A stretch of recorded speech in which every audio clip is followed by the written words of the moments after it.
One of these plants looks exactly like parsley.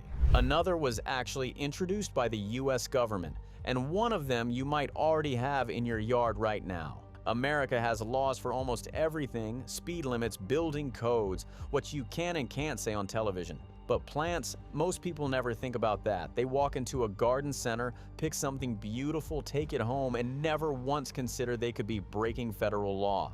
The truth is, some of the most dangerous and illegal plants on this continent don't look dangerous at all. Some look like decorations, some look like medicine, some look like vegetables growing along a country road. But the government doesn't care how innocent they look. Here are 12 plants that are banned, heavily regulated, or extremely dangerous in the United States. Number 1. Opium poppy. Let's start with the one that surprises people most, the opium poppy, soft petals, colors like pink and violet and cream. A flower so beautiful it has appeared in paintings for centuries, and yes, it is federally restricted in the United States. Those same gorgeous pods that sway in a summer breeze contain the raw material for morphine, heroin, and codeine. Under federal law, the opium poppy is classified as a Schedule II controlled substance.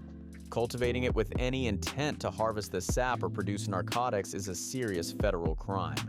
The line between ornamental gardener and drug producer is one the law has always struggled to draw clearly, and that ambiguity is exactly what makes this plant so legally dangerous. Number 2. Giant hogweed. This one looks spectacular, and that's exactly the problem. Giant hogweed can grow 15 feet tall with white flower clusters the size of an umbrella. It looks like something from a botanical garden, something rare and impressive. Touch it though, and you might end up in a hospital. Its sap contains compounds called furanocoumarins. When they contact your skin and the skin is then exposed to sunlight, the result is severe chemical burns, blistering, and scarring that can last for years. Some victims experience permanent light sensitivity. It is classified as a federal noxious weed. If it's on your property, many states require you to report it and have it removed. Number 3. Coca plant. Now here's where it gets stranger. The coca plant looks completely unremarkable. Small glossy leaves, a modest shrub you'd never glance at twice, but those leaves are the raw source of cocaine. Under the Controlled Substances Act, cultivating coca in the United States is a federal offense. Even a single shrub, even in a greenhouse, even if you never process a single leaf. The plant itself isn't invasive, it won't crack your foundation or choke your trees. Its only crime is chemistry. Number 4. Castor bean. The castor bean plant is beautiful in a tropical, theatrical way. Star-shaped leaves as wide as dinner plates. Dramatic red seed pods that stand out in any garden. Inside those seeds is ricin, one of the most lethal naturally occurring toxins on Earth. There is no antidote. A few seeds, if chewed and swallowed, can cause organ failure within days. Ricin has appeared in terrorism cases, assassination plots, and letters sent to government officials. The extraction or production of ricin is a federal crime under the Biological Weapons Anti-Terrorism Act. The plant itself can still be found in nurseries across the country, but what you can do with its seeds is where the law draws a hard line. It is the plant that looks like a centerpiece and acts like a weapon. The next one has a history most Americans have never heard of. And the one after that, the US government didn't just allow it, they paid people to plant it. Number 5, khat. Stay with me because this next one has a history most Americans have never heard of. Khat is a shrub grown across East Africa and the Arabian Peninsula. For generations, people chewed its leaves as a social ritual, the way some cultures share coffee or tea. A natural stimulant passed around in long sessions that brought communities together. In the United States, it's a controlled substance. The active compound cathinone acts on the brain similarly to amphetamines. Schedule 1 under federal law. Growing khat, even for personal cultural use, is illegal, with no exceptions. Number 6, kudzu. In the 1930s, the U.S. Soil Conservation Service paid farmers to plant kudzu. They handed out millions of seedlings. They ran campaigns. They called it the miracle vine, fast-growing, great for stopping erosion, good for livestock. What they unleashed was a catastrophe. Kudzu grows up to a foot per day in peak summer. It climbs trees and kills them by blocking their sunlight. It buries power lines, collapses old buildings, and consumes entire hillsides. It earned a nickname, the vine that ate the South. By the 1970s, the USDA had reversed course entirely, listing kudzu as a common weed. By 1998, Congress placed it on the federal noxious weed list. Kudzu had spread across millions of acres of the southeastern United States, and the government spent decades trying to undo what it spent decades planting. Number 7. Japanese knotweed. Japanese knotweed was brought to the United States as an ornamental plant. People admired the tall bamboo-like stalks and lush canopy. They planted it for privacy, for borders, for quick green coverage along fences. Then they couldn't get rid of it. Knotweed sends roots called rhizomes down 3 meters and out 7. It breaks through concrete. It lifts driveways. It pushes through the walls of buildings. In the UK, it can legally devalue a property so severely that mortgage lenders refuse to approve home loans on affected land. In the US, it is banned for sale and transport across most states, but once established, almost nothing stops it. Now, the next plant doesn't destroy buildings, it doesn't burn skin or spread across forests, it just kills people. Quietly, with no warning. Number 8. Poison hemlock. This is the one that looks like parsley. Poison hemlock grows wild along roadsides near streams in empty lots. It has delicate white flowers and finely cut leaves that look almost identical to wild carrot or flat-leaf parsley.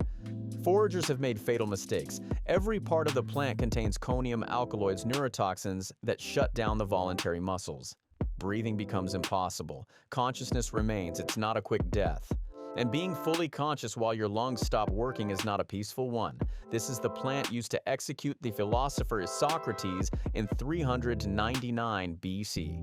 It is classified as a noxious weed across much of the United States, and cultivating it is illegal in most jurisdictions.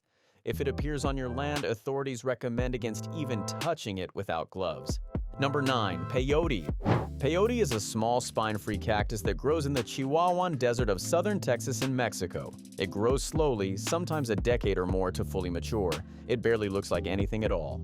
Inside its button-like tops is mescaline, a powerful hallucinogen that can fundamentally alter perception, time, and consciousness.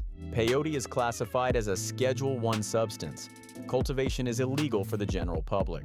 There is one narrow exception. Members of federally recognized Native American tribes who use peyote in traditional religious ceremonies under the Native American Church. Outside that context, growing even a single cactus is a federal crime. Number 10. Datura. Datura, also called devil's trumpet, blooms at night. Large white trumpet-shaped flowers that open after dark and fill the air with a strange sweetness. It's beautiful. It's also profoundly dangerous.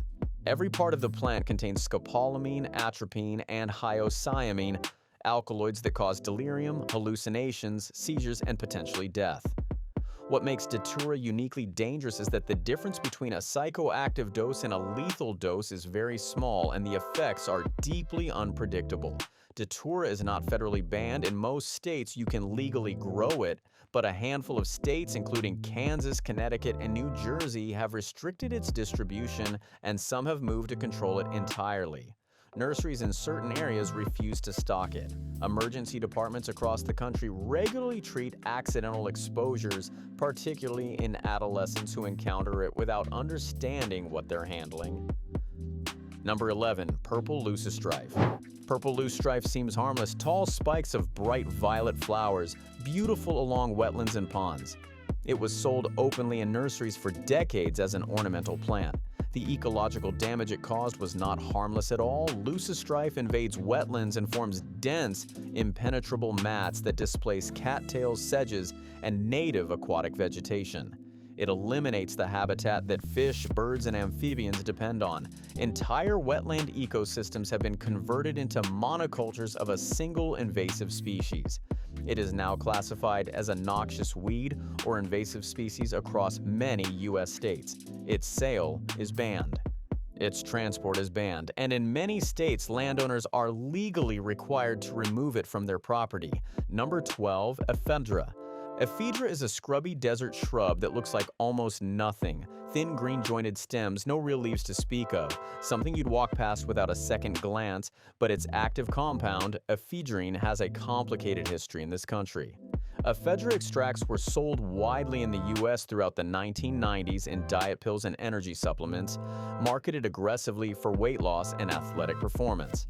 By the early 2000s, the FDA had received thousands of reports of serious adverse events linked to ephedra, including heart attacks, strokes, seizures, and deaths.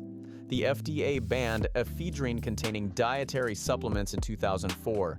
Most species of ephedra used for this purpose are now regulated or restricted, and cultivation for the purpose of extracting ephedrine is illegal without strict federal authorization. The scary part isn't the list, it's that nobody teaches you this. These plants don't come with warning labels. There's no sign in the ground, no alert from a neighbor. Most people who have encountered them had no idea what they were standing next to. A plant that looks like parsley, a vine the government planted on purpose, a flower so beautiful it's been in paintings for 5 centuries. All of them dangerous, all of them real, and all of them a lot closer than you'd ever expect. Which one surprised you the most? Drop it in the comments.